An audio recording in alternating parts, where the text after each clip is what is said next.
What up, guys? Welcome back to my channel. I'm Matt Wyatt. So I just finished watching the fourth episode of Daredevil Born Again, and I honestly was a little bit worried that I was not going to like this episode as much.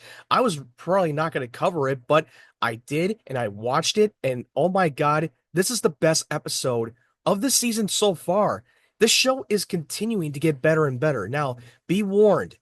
This episode is going to be a major spoilers, just like I covered the last three of the previous three episodes of Daredevil Born Again.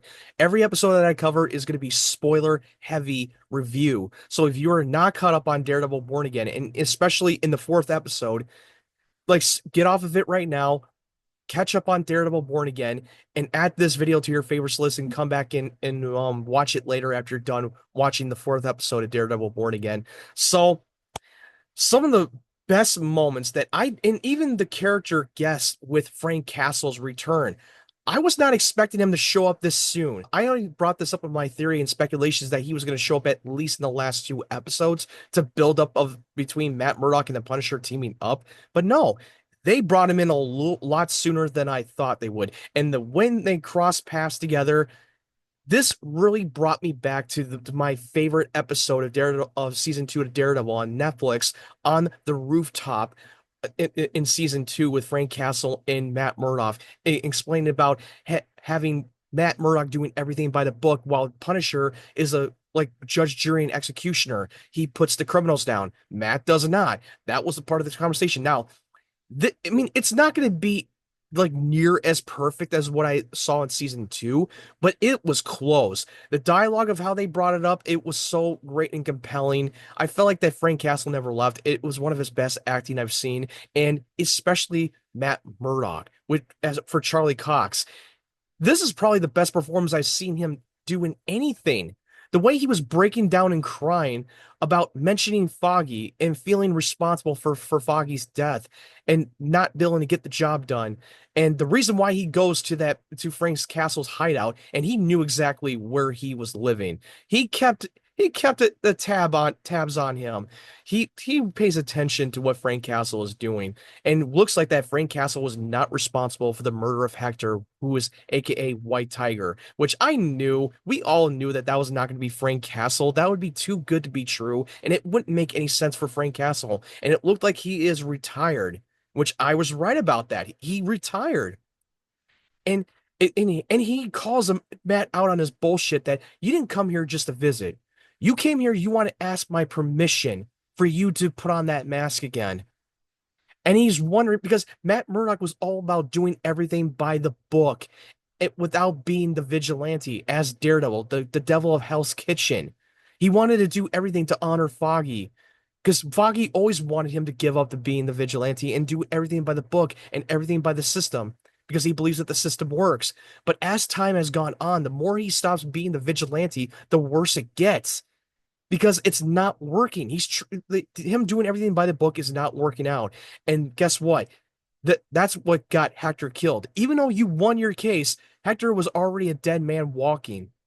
You exposed him, you outed him out to everyone that he's White Tiger. That made a lot worse for him. And seeing Frank like trying to get him to mention Foggy, his own name. Like, yeah, you see him. Yes, you hear him. You hear him every day, everywhere you go. Because that's what happened to me with my son, my little boy. I see him every day at every time I walk around the block. And I hear him, get him, daddy, get him. And that's why I do this. Oh my God, the way that Charlie Cox brought the tears from down his face, even with his sunglasses on, that's one of the best acting I've seen Charlie Cox did in a very long time. Like, I wanted a lot more. And hopefully that John Berthol's Punisher is like in it a little bit more. I don't know how many episodes he appears in the side story of the episode with this thief who stole a caramel corn, a criminal who has a criminal background, but he's also homeless and broke many laws and got caught and got a 30-day and got a probation. But now this time around, he doesn't have a probation. At first, I thought that it was going to be my least favorite part of the episode. It is because in the beginning I was like, why are we doing this scene? It really doesn't have any impact and it's inconsequential. But by the time we get into the next scene with him, Matt Murdock, after he was able to make a deal to give him a 10-day is to stay in jail, because he knows he's not going to get another probation. He was already screwed. With him explaining of why he steals the caramel corn is because he wants a meal that tastes really good. I was living on the food stamps and now I'm about to lose everything the moment I'm going to be spending time in jail. If once I get jail time, I'm screwed. It's not going to be good for me. And it just shows you how much that Matt Murdock is wrestling with the system. The system is rigged. There's nothing he can do. He tried everything by the book. And that's what it gives him the motive to want to don that mask. I thought that Matt Murdock was going to don that mask in this episode, but we still are going to be waiting, and slowly but surely we're going to get there. And another storyline with Wilson Fisk, the therapy section got much better than I thought in the previous three episodes with this couples therapy with him and Vanessa. Uh, how much that he's talking about Vanessa's new lover, Adam, how many times they kept mentioning him while he's off screen. Because I don't know if I met Adam in any of the previous three episodes. His name only got mentioned off screen, but that's supposed to be Vanessa's new lover. And he, and him knowing that no matter what she does, he always will care for her and always love her no matter what, even if she cheats and has an affair, he will still love her no matter what, and it wouldn't matter to him, even though he could be very furious and pissed about what she has done because she was lost. Because ever since that he left to go off and do his own thing, his soul searching, she was lost and she fell in love with Adam. And and even talking about her drunken father who had gambling problems, had a rough childhood. I love those scenes, and the therapist is really trying to look out for Vanessa to make sure that you're not in danger, that you're safe safe from Fisk, making sure he's not doing any harm. But she knows that he will not harm her, no matter how many mistakes that she had made and did wrong by Wilson Fisk. He will not do that because that's his Achilles heel, because she was the only one that actually truly gets him, and that's part of the part of a Wilson Fisk's weakness. And the whole thing about his city plans and what he's up to, this big supporter who is his assistant who is supporting Wilson Fisk really accidentally leaked those plans, and he did that by getting drunk at a club with a reporter that we keep on seeing, and she broke that and leaked it online. And Fisk was not happy about it. He was very pissed, and when we see that he was coming forward, I thought he was going to keep that to himself. When Wilson Fisk was so pissed and furious that he wants to know who is responsible for those leaks, and he just had the balls to just come forward and just tell him straight off and come clean. But I thought he was going to kill him because Wilson Fisk has always been about finding people who are loyalty, and integrity. That's always been his thing. And if they did him wrong and they go behind his back, he will murder him if they cross him. But he was willing to give him another chance because he's still trying to fight his darker half. Because remember, throughout this whole season, the two main characters with Wilson Fisk and Matt Murdock are trying to fight their darker half, but they know they're slowly but surely itching to come out. It's starting to claw its way out for their darker half in this season, and we're not that far away. Which, look, I'm really hoping that we get to see Daredevil don that mask again since the first episode.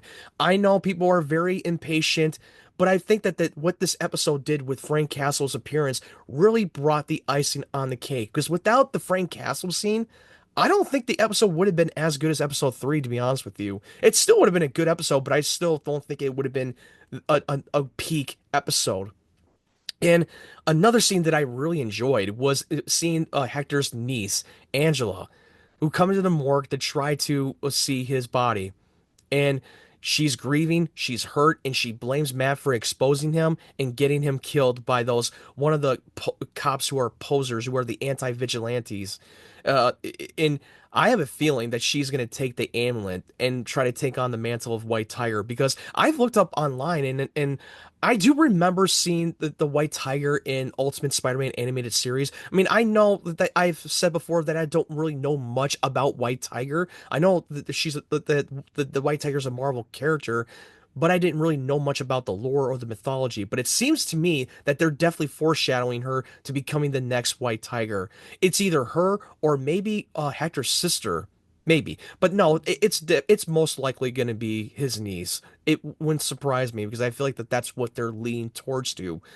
I still wish we would have seen more Hector being White Tiger. I know they only shot limited episodes with him, but like right before his passing. But it would have been cool to see much more in depth with him. It felt like it was ran a little bit too short, but it doesn't matter. We're gonna see Angela like donning that mask and taking on the Amulet and taking on the mantle of White Tiger, maybe at some point in the season or maybe season two. Who knows? But yeah, I will say the ending. Holy shit! We see Adam getting locked in a cage in a cell that he keeps that Wilson Fisk keeps him in the basement. Holy shit! And he's eating his Italian food that he usually eats, even though that we saw in the first episode that he was on a diet, but it seems like he's on a cheap meal. It shows you the symbolism that he is still showing his true nature of who Wilson Fisk is, and he's keeping him as a prisoner. Because if I remember correctly, I believe that I think we already know by now that Vanessa already knows that he's taken him as a prisoner and locked him in a cell and not doing any harm because he looks like he's been there for a very long time. And holy shit balls, I don't know. At some point, I think he's gonna snap and try to and off him, but I could be wrong. Because if you remember in the first episode on the rooftop towards the end, she begged him to not kill him. Do not kill him. And I wish we would have met Adam a little bit sooner just to get a little bit more depth about his relationship with Vanessa and why that she really loves him. I mean, I don't know. That's my only little bit of a negative. I mean, maybe we'll explore that in the later seasons. Overall, this was a great episode. I loved it. And it didn't really have to rely on action and fight scenes. The action and fight scenes is not what makes the show good. What makes the show good is the meaningful dialogue, the story build up, building the drama around these characters, whether it's the protagonist or the antagonist, and and it has weight to it. And then it makes the action in the fight scenes so rewarding. I hope we don't go too far away of him becoming Daredevil again. I know it's sounding a very contradiction when I say that, but I hope it doesn't take too long. That's all I'm saying. But as long as they keep it going with a great story and great dialogue and make it so compelling and not boring, then I can forgive that. I can definitely forgive that. But I hope they don't take too long for him to unleash becoming the devils of Hell's Kitchen. But now, for those of you who have already seen this episode, what did you think? I would love to know your thoughts in the comment section below. Were you satisfied? I mean, I'm pretty sure a lot of people really fucking love this episode because people were going around on social media and really raving about this episode with Frank Castle's return. That character is the reason why this episode is so good as it is. Seeing Matt Murdock trying to get the permission of him going off the book and unleashing his darker half. That's what this episode was. He needed to hear from Frank Castle. Their dialogue together is absolutely tremendous. I wanted them to continue using more of that, using that dynamic between with Frank Castle and Matt Murdock, because that what makes the show even better. I mean, I know he can definitely stand on its own, and I understand that, and they're trying to resist the urge by turning it into a Punisher Daredevil. Because looking back on the second season of Daredevil, which is my favorite season of all time, especially with Punisher involved, the rooftop was something that in the conversation between the two of them was something that Batman v Superman should have had. It's adding dialogue, conversations, building up to it. And I thought that they did it better than what they did in Batman v Superman, in my opinion. Season 2 and Batman v Superman came out in the same year in 2016. So now I wrap this up for fourth episode. I'm definitely excited for the fifth episode. I will definitely cover the next one. I mean, it depends, and it really depends if it still continues to keep getting better and better. Oh, one thing I forgot to mention: the Muse. I think it's the Muse or Muse, but whatever. It's another villain that looks like a total psychopath that's been painting all over the city. Like, and he takes a guy underground and extracts the body fluid or blood out of his body.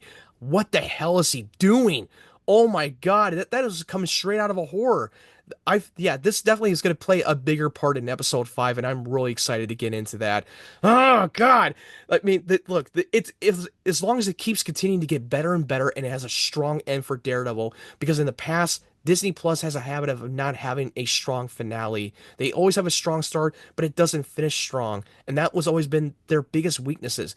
I have a feeling that we are going to continue to keep getting banger and banger and banger episodes.